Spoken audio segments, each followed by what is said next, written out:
Hi friends, how are you all doing today? I hope your day's been kind to you.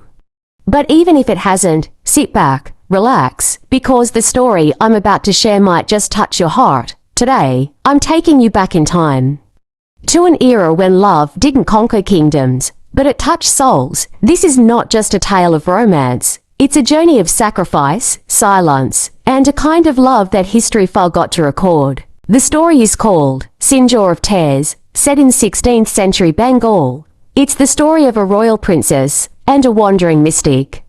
A love that defied the rules of blood and throne, a bond that didn't ask to be remembered, but still lives on, in silence, in poetry, in the soul of love itself. So come with me, let's step into the forgotten kingdom of Gaur, where a princess named Mrinalini met a man named Rudra, and where their story truly began. Story name of Sindoor of Tears. In 16th century Bengal, nestled along the banks of sacred rivers and within walls of majestic forts, existed the kingdom of Gaur. The land, rich with history and tradition, bore witness to many tales, one of which was never recorded in history books, yet lived on in whispers, in songs, and in love's eternal silence. 1. The Princess and the Mystic. Princess Mrinalini, the only daughter of King Ishwarnaran, was no ordinary royal. She was a scholar, a dancer, and a warrior. Known for her grace and intelligence, she was trained to become not just a queen consort, but a sovereign ruler. On the other side of the kingdom lived Rudra, the son of a humble mystic. A wanderer by heart and a master of spiritual music, Rudra's flute could make even the wind pause. People believed he was touched by the divine, a soul untouched by the stains of ambition. To dot the first encounter, Festival of Waters. Every year, as the rains left the land lush and green, Gaur hosted the grand Jalakeli Utsav, the Festival of Waters. Music, dance, and laughter filled the air. On one such evening, as the skies blushed with dusk, Princess Mrinalini first heard Rudra's flute. She followed the melody like a traveller enchanted by a distant call. And when their eyes met for the first time, a royal and a commoner, the world momentarily stood still. That night, they exchanged only a few words. But in those moments, they had unknowingly begun writing their destiny. 3. Secret meetings and blooming love. Over time, their meetings became frequent, yet always hidden. In palace gardens, temple courtyards, and riversides under moonlit skies, they shared their thoughts, dreams, and philosophies. Rudra spoke of the soul beyond titles, while Mrinalini listened with a heart that yearned for freedom, from the throne, from duty, from being anyone other than herself. Love bloomed, not in passion, but in peace. 4. The storm approaches, a royal engagement. One day, an announcement shook the palace.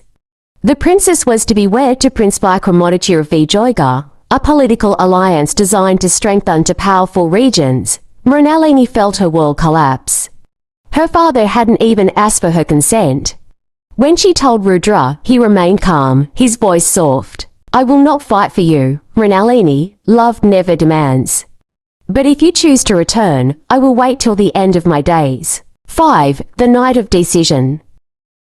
On the eve of her wedding, Mrinalini wrote Rudra a letter. If fate allows, I shall return to you tomorrow.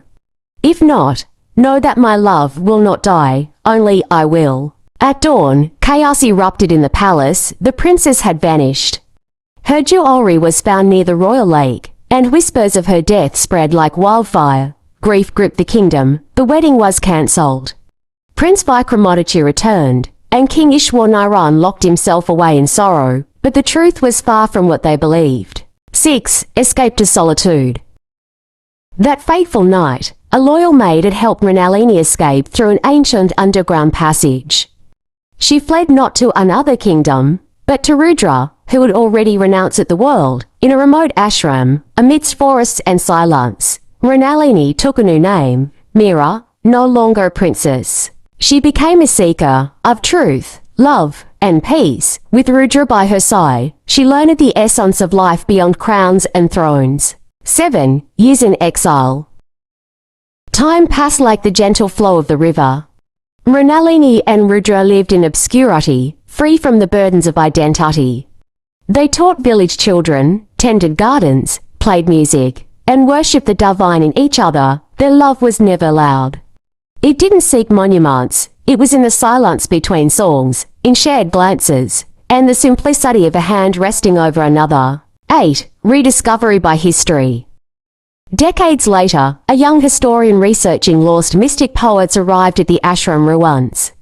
Among ancient manuscripts, he discovered poems written by a woman named Meera, once known as Princess Mrinalini. One particular poem stood out. I was the heir to a throne, but in your eyes, I became just a woman. I left behind kingdoms and pride, yet what I found was eternity. He realized he had uncovered not just forgotten literature, but a love story that transcended time and power. Karma 9. Epilogue.